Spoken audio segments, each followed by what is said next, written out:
गौतम बुद्ध अपने ध्यान में बैठे थे कि वहां पर एक आदमी आया। यह आदमी अपने आलसीपने से बहुत ज्यादा परेशान था। आलसी आदमी गौतम बुद्ध से बोला, महात्मा जी मेरी मदद कीजिए, मैं अपने आलस्य से बहुत ज्यादा परेशान हूँ। आप ही कोई उपाय बताए जिससे मैं आलसीपन से छुटकारा पा सकूं। गौतम बुद्ध ने उस व्यक्ति से कहा, पहले मुझे यह बताओ कि तुम्हें क्यों लगता है कि तुम आलसी हो। आलसी आदमी बोला, सिर्फ मुझे नहीं, मेरे परिवार वालों को और मेरे आसपास के सभी लोगों को ऐसा लगता है कि मैं आलसी हूँ। गौतम बुद्ध ने फिर उससे पूछा, क्या तुम जानते हो आलस्य होता क्या है? आलसी व्यक्ति बोला, नहीं मैं नहीं जानता, किंतु मैं इतना जरूर जानता हूँ कि आलस्य बहुत बुरी चीज है। इसकी वजह से मुझे बहुत नुकसान हुआ है जीवन में। गौतम बुद्ध बोले, जिस परेशानी से तुम छुटकारा पाना चाहते हो, पहले उसके बारे में पूरी जानकारी ले लोगे तो उससे छुटकारा पाना आसान हो जाएगा।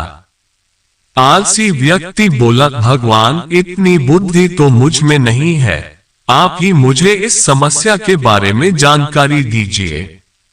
गौतम बुद्ध बोले, आलस्य एक मानसिक अवस्था है, एक विचार है जिसे जाने अनजाने में हम खुद ही जन्म देते हैं। आलस्य दो मूलभूत कारणों की वजह से ही जन्म लेता है, एक है शारीरिक और दूसरा मानसिक। शारीरिक कारणों में पहला कारण है गलत तरह का भोजन। हम सभी जानते हैं कि हमारे शरीर को भोजन से ऊर्जा मिलती है और यह ऊर्जा सजीव चीजों से मिले तो अच्छी, यानी कि प्राकृतिक रूप से जो हमें भोजन की वस्तुएं प्राप्त होती है उनसे अगर यह ऊर्जा मिले तो हमारा शरीर इससे अच्छी ऊर्जा प्राप्त करता है। इससे उलट यदि हम निर्जीव वस्तुओं से ऊर्जा प्राप्त करते हैं तो यह हमें आलस्य की ओर लेकर जाती है। दूसरा कारण, हमारी शारीरिक गतिविधियां भी हमें आलस्य के चंगुल में फंसा सकती है। गौतम बुद्ध ने आलसी व्यक्ति को अपने शिष्यों की तरफ इशारा करते हुए कहा कि देखो, इनके चलने फिरने बैठने के तरीकों में तुम्हें कुछ अलग नजर आ रहा है। जब आलसी व्यक्ति कुछ समझ नहीं पाया तब गौतम बुद्ध ने उससे कहा, मेरे शिष्य जब भी बैठते हैं तो वे रीढ़ की हड्डी को एकदम सीधा रखते हुए बैठते हैं। चलते हैं तो उनके दोनों पैरों के बीच अच्छे से संतुलन बना रहता है और जब वह सोते हैं तो उनका शरीर एकदम शिथिल रहता है। ऐसा करने से उन्हें रात्रि में एकदम सही तरीके से नींद आती है। आलसी व्यक्ति बोला, लेकिन नींद तो आलस्य का की एक स्वरूप है। बुद्ध बोले, हाँ, अगर उसे ज्यादा मात्रा में लिया जाए तो। बुद्ध ने इस बात को आगे बढ़ाते हुए कहा, नींद कम मात्रा में लोगे तो तुम्हें अगले दिन थकान महसूस होगी और ऐसा करने से ज्यादा आलस्य शरीर में आएगा। नींद ज्यादा लोगे तब भी यही परिणाम होगा, इसलिए नींद को ना ज्यादा ना कम, एकदम सही मात्रा में लेना अति आवश्यक है। आलसी व्यक्ति बोला, हाँ, यह तो मैंने भी अनुभव किया है। बुद्ध बोले, अब मानसिक कारणों के बारे में जान लो। मानसिक कारणों में सबसे पहले है हमारी पुरानी गलत धारणाएं। अक्सर ऐसा होता है कि हम पहले जिन कामों में असफल हो चुके हैं, हमारे अंदर ऐसी भावनाएं बन जाती है कि हम उस काम में हमेशा असफल होते रहेंगे, जिस वजह से हमें उस काम को करने में आलस आता है।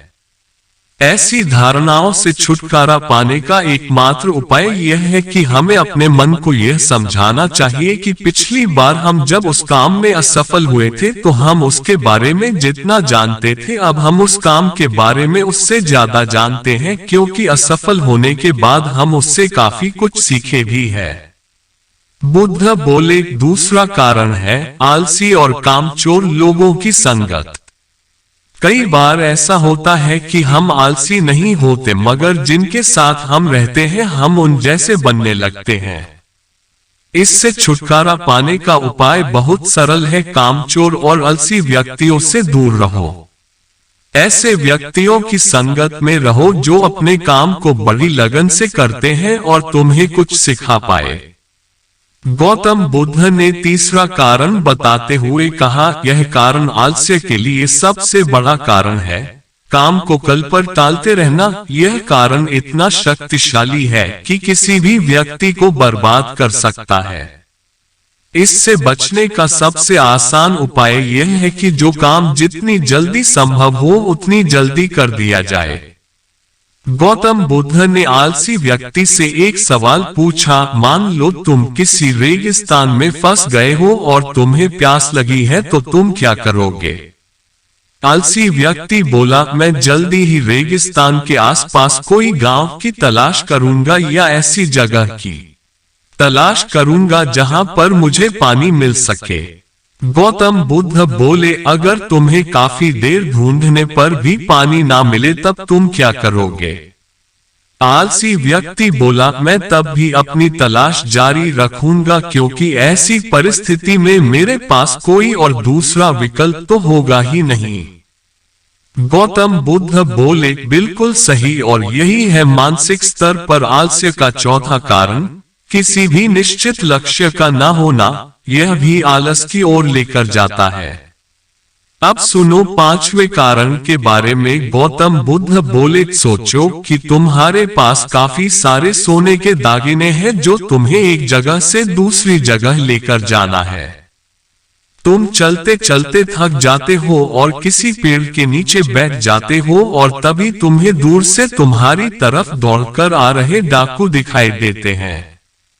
तो क्या तब भी तुम आलस करके वहीं बैठे रहोगे या ऐसी परिस्थिति में तुम वहां से उठकर दौड़ने लगोगे? आलसी व्यक्ति बोला, जी मुझे वहां से दौड़ना ही पड़ेगा, नहीं तो मेरी जान और सोने के दागिने दोनों खतरे में पड़ जाएंगे। बुद्ध बोले, यानी कि तुम्हारे पास एक ठोस वजह होगी दौड़ने के लिए। यही है आलस्य का पांचवा कारण, किसी भी काम के लिए ठोस वजह का न होना। आलसी व्यक्ति महात्मा बुद्ध की बातों से संतुष्ट हुआ। वह बोला, महात्मा जी, मैं अब आलस्य के बारे में सब कुछ जान चुका हूँ और अब मैं इन सभी कारणों पर काम करूंगा और अपने आलस्य को दूर भगा दूंगा। दोस्तों, आशा करता हूँ गौतम बुद्ध और आलसी व्यक्ति की कहानी आपको अच्छी लगी होगी और इसे पढ़ने के बाद अब आप कभी भी जीवन में आलस नहीं करेंगे। दोस्तों, वीडियो अच्छा लगा हो तो वीडियो को लाइक, कमेंट और सब्सक्राइब जरूर कर देना। जय हिंद, जय भारत।